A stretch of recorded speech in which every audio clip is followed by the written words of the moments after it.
দেখো তোমাদের সামনে আজকে নতুন একটা জিনিস আমি দেখাচ্ছি। দেখো আমার ছেলের আঁকা দেখাচ্ছি। ওকে তো ছোটোবেলা থেকেই আঁকা শেখাই। তো আগের খাতাটা হারিয়ে গেছে। এই দেখো, এটা এঁকেছে ও, এটা এঁকেছে, এগুলো সব আরও বাকি আছে। বুদ্ধদেব এই একটা আঁকা এঁকেছে, এইটা সব বাকি আছে এগুলো। আর এইটা এই একটা, এই যে গণেশ ঠাকুরটা কি সুন্দর লাগছে না? হ্যাঁ, এই যে এটা দেখো কি সুন্দর।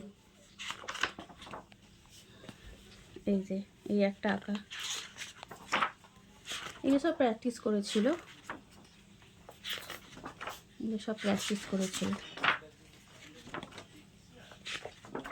এই যে একটা আঁকা, এই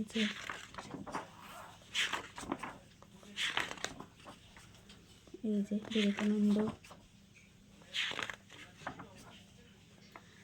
ব্যাস, আরও আঁকা ছিল, আর ওই খাতাটায় ছিল। তো কেমন লাগলো বলো তোমাদের আমার ছেলের আঁকাগুলো।